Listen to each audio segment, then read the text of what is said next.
We are delighted that you're joining us for another podcast of Wake Up Align, and it is the podcast for chiropractors, where we get to talk about chiropractic lifestyle, and topics of interest. You can contact us through our email, and that is mailbag@amcfamily.com. Hello, everybody. We are so glad that you are joining us here at Wake Up Align podcast. I am your host, Dr. Shannon McMurtry, and I'm here with Dr. Jeremy Brubaker. Dr. Brubaker, you are becoming a veteran on these podcasts. You've done several now, haven't you? I think I have, yes. Yeah. I'm super comfortable. It's fantastic. I love it. For you listeners, it's fun. There's a little bit of sarcasm behind there. Dr. Jeremy has the unique talent of being able to sit in meetings where there's a lot of discussion going on and not ever utter a word. So it's a gift that I need to learn, apparently, because I volunteer myself for stuff. So, I heard something one time that said, rather be thought a fool than open your mouth and prove it. So that's kind of my method of operation. Hey, I've always wondered, what does the quiet fellow think about the rest of us loudmouths who are constantly opening our mouths? I'll leave that to you to decide. Okay, well, fair enough. I know we're having some fun with it, but we've got a pretty good subject to talk about today. We recently did a focal point inside of our AMC Aligned family. We like to roll out monthly focal points. And when we do that, and especially when we have a good one like you did, we like to bring that content to the podcast. Not everybody's able to engage with it there. We have listeners who are not part of our program, but they get empowered, inspired through this. So I wanted to have this time with you and talk about your subject. So share your subject with the audience that you shared at one of our recent summits. All right. Well, we were talking about things that we value. And, I would ask the listener, when I say that, something's going to come to your mind. I say, what is the most valuable thing that you have? It's hard not to think about that thing, right? So, Dr. Shannon, if I say that to you, something probably pops into your head. Oh, sure. And I'm thinking, is he talking monetary value or like sentimental value or whatever? Either. Could be either way. There's something of value. Most people are going to think, well, my house, that's one of the, right, most valuable things, or my chiropractic education costs a lot. Yes, that's valuable. My family, marriage. Yep. My salvation. Your car. Yeah. Not that I'm comparing salvation to a car. That's probably not a good. Well, I have a pretty good car, so. You do have a nice car. I'll give you that. He's kind of a car snob, but we think about that, and when you have something of value, you tend to protect it.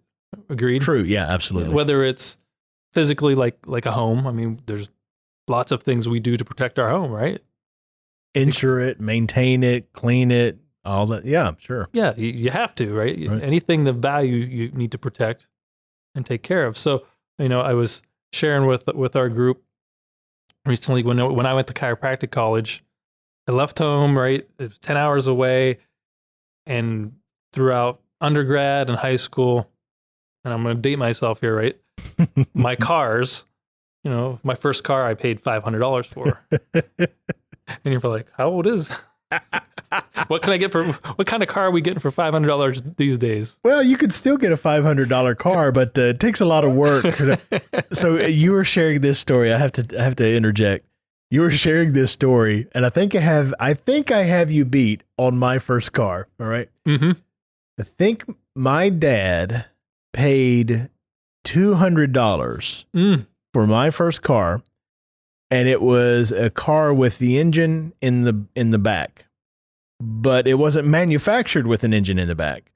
It was taken apart and put in the hatchback, so it was completely disassembled, and we had to put that thing back together. So mine, Dr. Jeremy, a 1980 baby blue Volkswagen Rabbit diesel. Oh my. Yeah. If I did 50 miles an hour down a hill, I thought I was flying, right? I came out of school one day, and some friends of mine had lifted my car, carried it up the hill and put it on the practice football field right behind That's the awesome. school. I'm sure they rightly deserve to. Yes. No, I would never do anything to antagonize anybody. Anyways, I so resonate with this story. Go ahead. Tell us about your $500 cars. So the first one was $500. Yeah. It was an 84 Chevy Cavalier, 4-door. Nice. Bought it off a little old lady. Nobody ever sat in the back. It was awesome. Yeah. 10 minutes in, I blew the transmission. So it was actually more than a $500 car. Sure. But that's the way that went. The second one, I think I bought off my uncle for maybe $300. But anyhow, long story short, by the time I'm going to chiropractic college, I'm like, okay, I need something that's going to carry me to Davenport, Iowa from Pennsylvania. So I mustered up and had money saved. Wait a minute. Wasn't there a Nissan Sentra in there someplace? It was a hatchback. That was a $300 one. As a 300 It was famous. It was a little 5-speed. It was I don't know. I liked it. When you shared the story, you were like, it was so cool. It had all these little compartments everywhere. It did. It was like an, 87. You could flip it open. You can put little stuff. I leaned over to my neighbor. I'm like, only Dr. Brubaker would get jazzed up about all the compartments inside of the Sentra, right? I just took all my stuff to college in my Sentra. I had all these little. Anyhow, you're making fun of me. No, go ahead. I'm sharing with you. So I don't know where we're going with this, but we're going somewhere. So my first real purchase of a vehicle, I paid $13,500, I think, for a Chevy Blazer, black, sunroof, leather, like way beyond what I should have had at that point. 1990. You were in chiropractic school then? It was on my way out, right? Okay. When I was going there, so I showed up with this nice. Took care of it. Every day I would dust it. It was black, so I'd be doing that, washing it. Didn't have a life. Yeah. Then I met my wife. All that changed. Still don't have a life. That's true. But the way I protected that changed because she didn't value it like I did, right? And right. She was, I had a dog at the time, so she was doing something with him and left him in the car for about 5 minutes. And of course, that dog had a little separation. He was a great dog, but he liked to be around you. He tore, just scratched the inside panel of that. Ooh. So of the car that you lovingly took care of every Saturday morning, shining it, waxing it, polishing, and vacuuming, and this dog shredded. So it was valuable to me, but we protected it. But like a lot of that stuff, like the Blazer, which is long gone, right? Yeah. It's been recycled into no telling what gone. Now. It rusted. It aged. It. So I think about that, that was valuable at the time. I protected it, but it was only temporary. Right. So I flipped that over and think more kind of like you're a very deep thinker, deeper than I. You were thinking, I thought houses and cars. You thought something family and salvation. Right? So there we go. But there is one thing I think most of us can say we can value, and is our character. Mm. And it's not something that we talk about a lot, but every one of us has one, agreed? Sure. And a character isn't something necessarily you're born with. I think it's the accumulation of your environment and your choices. And, you can kind of look in the mirror and you can kind of judge a character. So a good character we tend to want to protect, yes? Yeah. Or we ought to. Yeah. Because it's unlike a house or a car. It's something that sticks with you. It's something that you're going to have, and especially in our profession as doctors and chiropractors, I think most of us on this, they're listening to this and around us, understand that we're in the people business. And you just stop here and maybe you can play along here for a minute. But if you think of somebody with a strong character, there's probably some certain attributes that you would tie with that. Maybe go ahead. Maybe. Yeah. So somebody with a strong character. And when I'm thinking about character, I heard a quote years ago. Character is doing the right thing even when nobody is looking. Okay. So that's good. When I think about character, I think somebody who has integrity, delivers on their word, moral. I think there's wisdom thrown in there. Yeah, there's some things that come up in my head about who has character, what that characteristic looks like. So as you're going through some of those characters, trustworthy, I think was in there. And you could probably think of somebody that you think may have that strong character. Mm-hmm. Is that typically someone you respect? Oh, absolutely. But you flip that over because you said, somebody that's dishonest, or what were some of the adjectives you used? Integrity, lack of integrity, and honest. So dishonest, wise or petty. Yeah. Okay. Yeah, I see where you're that going. that gives you a different picture. Right. When you go, well, I don't really admire that character, Right. but I do this one. And so as we're working with people, and character and leadership to me kind of go hand in hand. Sure. They're tied. You think of a strong leader, normally they have what? Strong character. Yeah. Right? Which a lot of those descriptors that we just used, they'll have. So when we think of that, when we think of ourselves, that's valuable. Mm-hmm. If we're going to be a leader of people, which if you're listening to this and you're a chiropractor or a chiropractic assistant or involved with people, you are leading people whether you like it or not. And some students, I didn't realize that coming out of chiropractic college, that I was going to have to be. Right.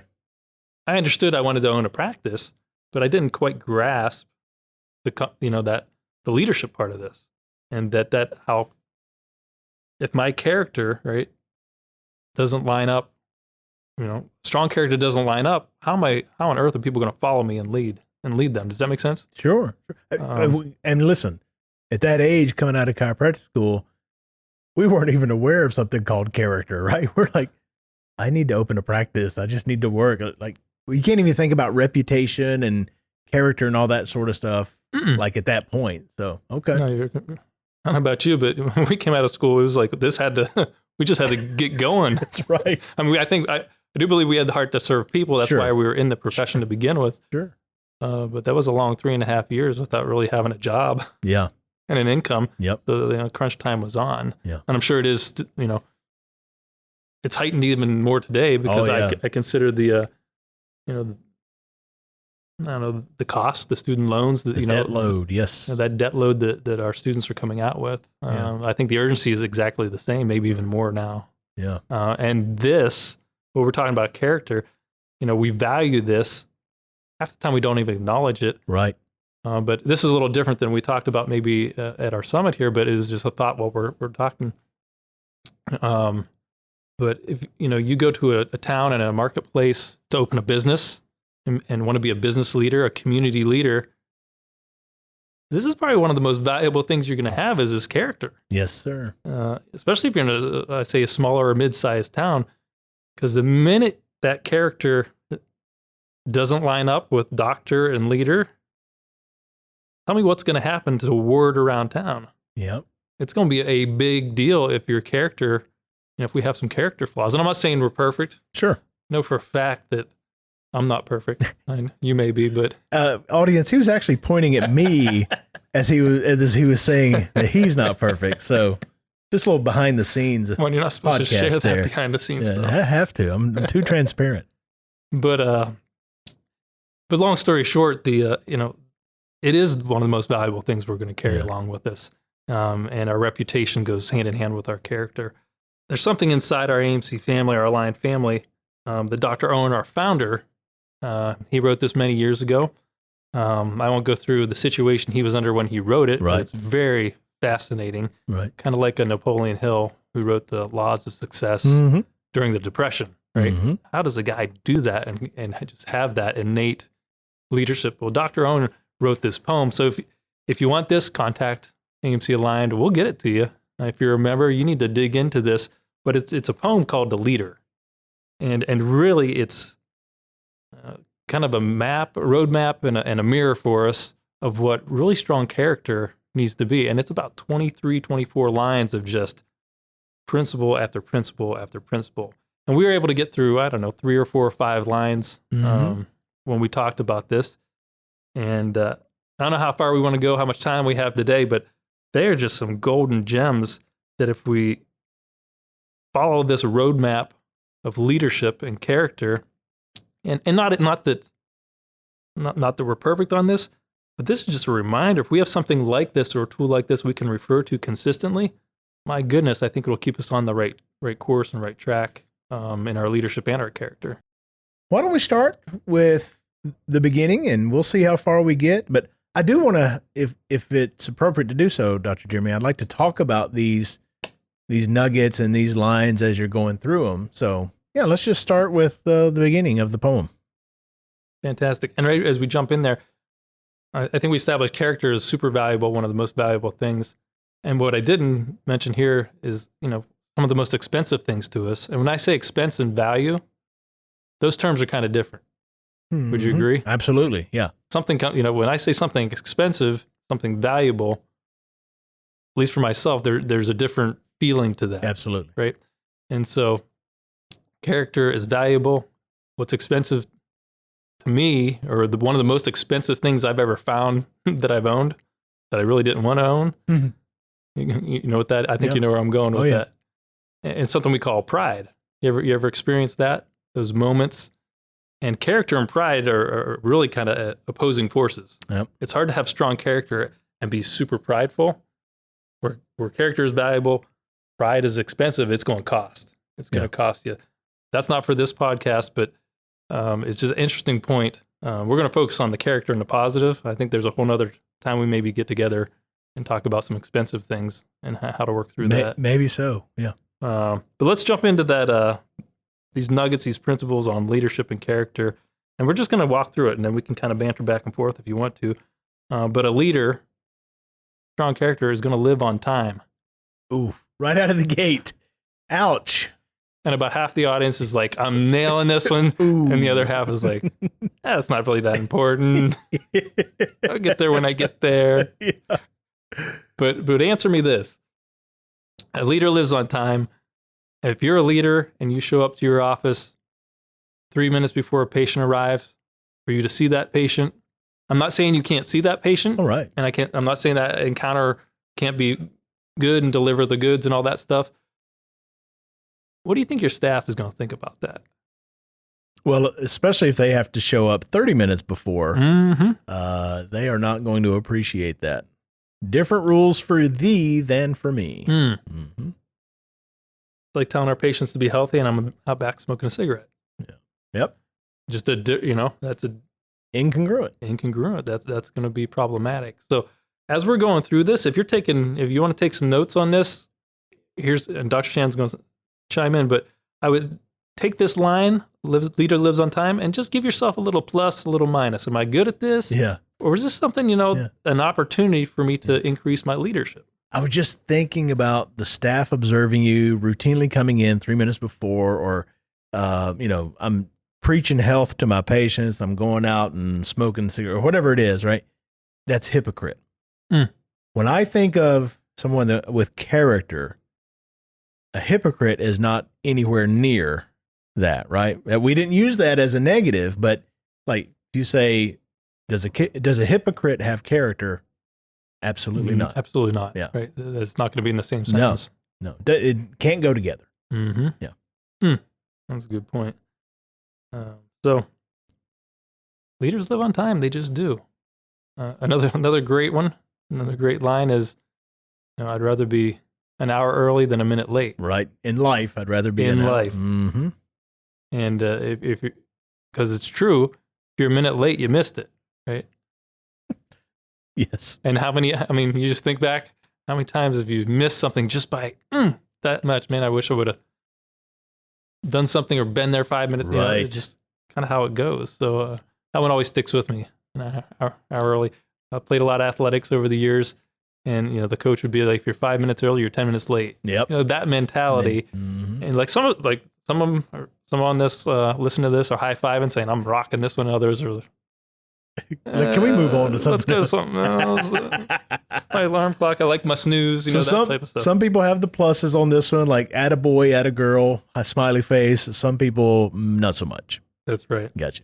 That's just number one. Number two, keeps up to date and is organized. Ouch. I didn't need to be personally attacked like that. Right on. Doc. Okay. You were supposed to omit that line. We had agreed on that before the podcast. Mm-hmm. Yeah. But think of the opposite of that. Someone that's out of date and disorganized. Is that the type of character your patients will follow? Your staff will follow? No. And maybe a different angle to look at this, since we're chiropractors on here, business owners. If we've ever had trouble keeping and maintaining our staff and our culture, this may expose a few things to you. Going, well, that's just who I am. It's just how I've always done it. Best thing about character is it's developed. we can change our character. You believe that? Yeah, of course we can. Yeah. And, another one I think I missed over this weekend when we were talking about it was there's a progression of characters in this, and you'll know what I'm talking about in a second, but Dr. Owen would share with us, watch your thoughts. Mm-hmm. Because your thoughts will become your actions. Right. Your actions will become your habits. You know this one. I do remember. Well done. Yeah. Your habits will become your what? I don't know that one. Character. Okay. And your character is going to define your destiny. Mm. So, which means if we can control our thoughts, our actions, which lead to habits, that means we can do something about our character. Sure. So even if it's as, I say, simple as learning to live on time, well, we can shift this character, which is the cool part of this. That's why I encourage you to put plus or minuses here, because we can do something about this. This isn't just, well, I'm just this way because I've always been that way. Well, if you say that, you're probably right? That's going to continue on. But if you choose to make a difference and change, you can do that. Man, that disorganized and keeps up to date. I was thinking about that quality in somebody that now you or I have to work with in the mentor-client relationship. Like, not naming any names, of course, but some of your and my biggest frustrations are disorganized, and they're not keeping up with just the basics or the week-to-week work and that kind of. It's like you never have a toehold. You never have anything of firmness to latch onto that you start building from, because you're missing just even the first initial step. Well, I get a visual of doggy paddling, just nose above water. Right. I'm out of date or I'm disorganized. I'm just barely keeping my nose out of the water. Right. Yeah. And that's so true. Yeah. It is so true. Yeah. And it's hard to have vision, let innate get involved when we're out of date and disorganized. We're just always trying to catch up. So absolutely true. That's a powerful one, just to give yourself a little plus or minus and say, well, tomorrow I think I could get a little more up to date, get up to date with my notes. Yeah. Anybody ever get behind with notes? You ever do that in practice? No comment. Is it miserable or what? Anyhow, but that's a great one. How about number 3? Cannot participate in negativity. You know what? I'm going to give myself a plus on that one. I am pretty good about that. Like, I learned that one really early on. You remember we have that little button behind our ear. So if somebody is throwing a bunch of negativity, having a pity party, we can just turn off the listener, just flick the switch, and you don't hear them. They blabber and whatever. So yeah, my switch is right up here on my forehead. Is it when the vein pops out? Is that the switch? When it starts throbbing. Nice. Okay. Yeah. So it doesn't participate in negativity. So I feel like I've got a plus on that, but I know many, many people that actually are seemingly like they're attracted to that negativity and the drama. And like, I start off phone calls with, I would love to hear something good, a win, a victory, something great since last time. And I actually have people on the phone call that I've called once a week forever. They go, oh, I knew you were going to ask this. Come on. Right? That's right. Go ahead. There was a key word in there too. I don't know if you caught it. It says cannot participate with negativity. I mean, we get a choice. Sure we do. We're laughing about the switch on the side of our head, but there's so much truth in there, because I don't know about you, but in my world, it seems like negativity comes from about every angle. No marriage, not no right marriage now. jokes here. It's not coming across the table right now. It's fantastic. But well, Ryan is giving out a little bit, but little snacks over. But it's just true. Our world's just chock full of it. Oh yeah. I mean, we hold it in our hand, in our phones every day. So it's our choice. Are we going to participate or not? Right. And we really do get that choice. I mean, what a difference it makes when we choose character and leadership over the alternative. So I know we got to kind of pick up the pace here. But I mean, really, we could take a line by line and probably dissect for a whole episode. But is a self-motivator and is a pace setter. I'm going to lump two together because to me, that's, you ever watch a marathon, a race of any the pace setter is always where? Out in front. Out in front. And as a leader, where do you always need to be? Out in front, right? You wouldn't be called a leader if you were in the back. So, and right with that comes motivation, motivator. And as business owners, as doctors, we can go to weekend events and seminars and get some motivation. That's no problem. I think that's fine. But Dr. Shannon, you ever notice that how quickly that motivation fades? It's a sugar high, right? When you get back to your world, back on your island, it can fade very quickly. So making a choice to go, and I'm not saying, like I said, it's a great thing to get out of your environment. But if I count on that, man, I have to go to something every weekend. Yep. And that'd be exhausting in a whole different way. But your staff and your patients look at you to be a motivator, inspire, motivate, and give purpose. And honestly, isn't it easy in chiropractic to do that? Yeah. If you really focus on what we do. Yeah. I mean, the inspiration, the motivation. It's built in. And the purpose, if you're doing chiropractic and really paying attention, happens every day with our patients, right? Absolutely. The miracles, the stories, the health, the changes. It's just awesome. So to me, that's almost a gimme in chiropractic, but it's not. You got to choose to see that stuff and go, I'm going to not only witness it, but I'm going to take and use that as a motivator for myself and my patients and my staff. Does that make sense? Yes. And then that allows me to be the pace setter. I can get out front and do that, even on the days I don't feel like it.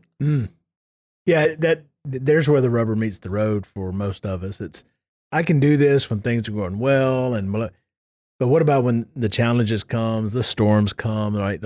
If you can do it then, now you've got something of substance, right? Now you're not going to be tossed about on the waves of life. Right. It's that consistency as opposed to the peak and the valley. Yeah.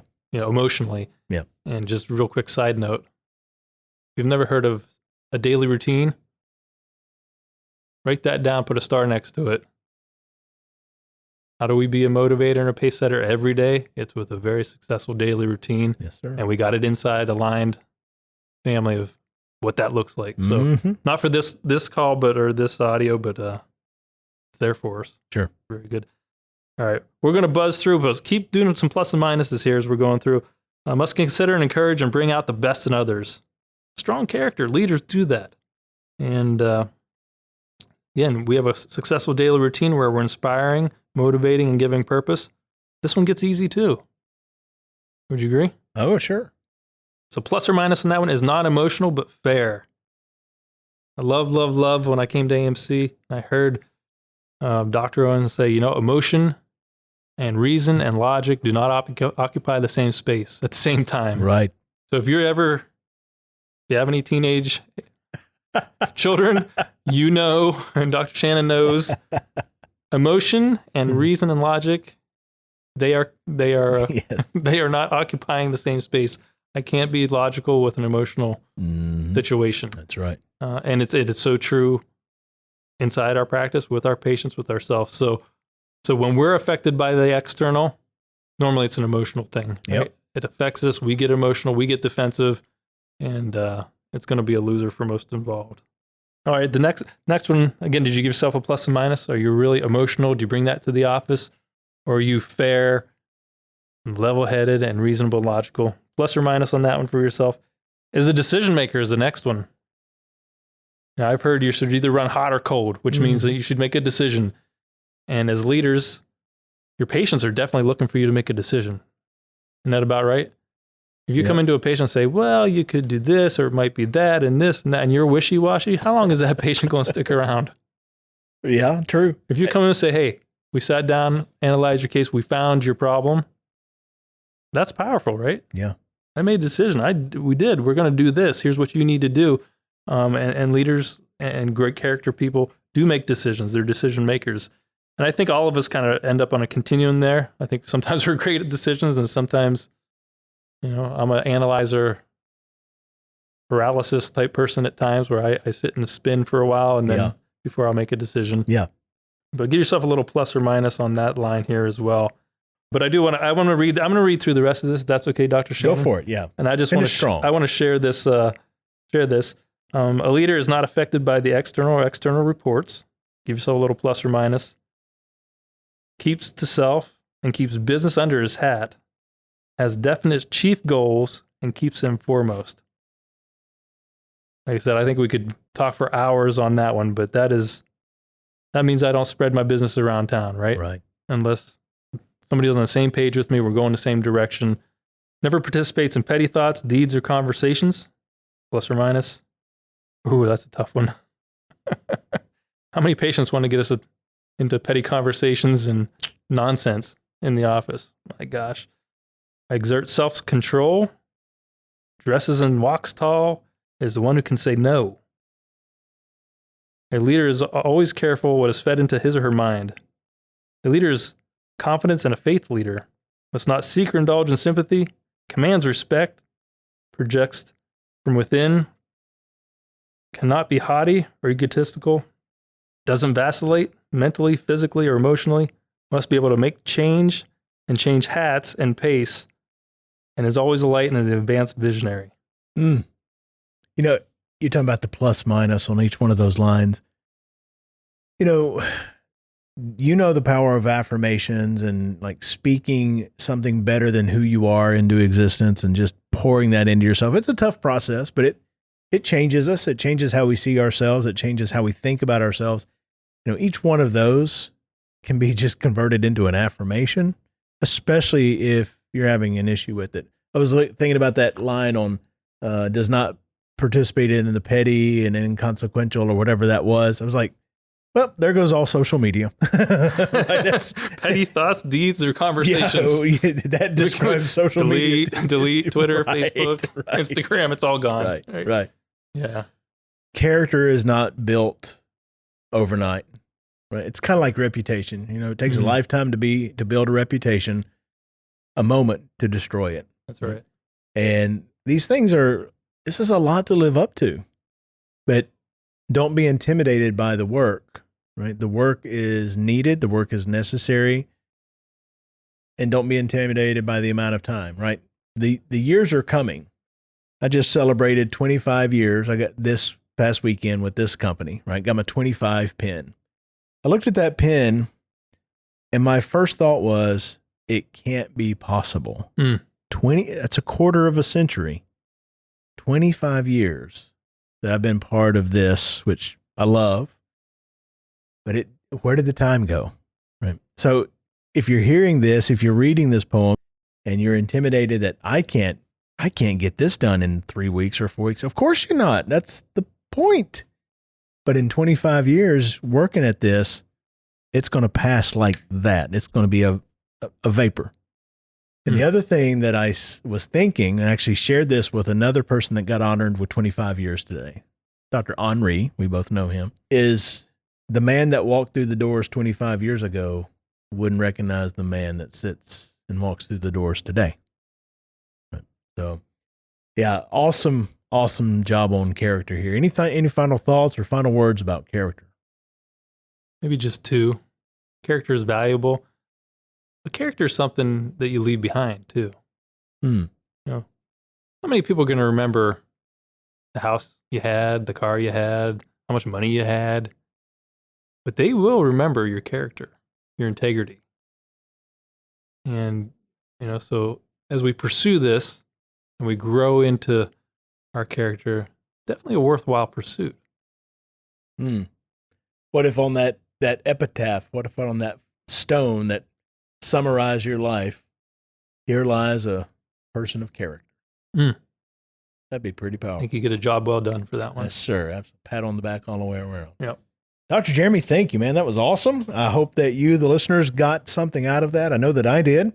And look, I'm excited about you joining us sometime in the future. Always a pleasure to have you with us. I'll have a blast. I appreciate it. Yeah, my pleasure. Hey, thank you, listeners, for joining us as well. We look for you on the next exciting podcast. Until then, God bless. Follow our show. You can share it with friends, of course. And we'd love for you to contact us at mailbag@amcfamily.com. In addition, you're always invited to attend or join us at a summit. Of course, registration is required. And we would love for you to check out the loads of free content we provide to social media every single week. Until next time.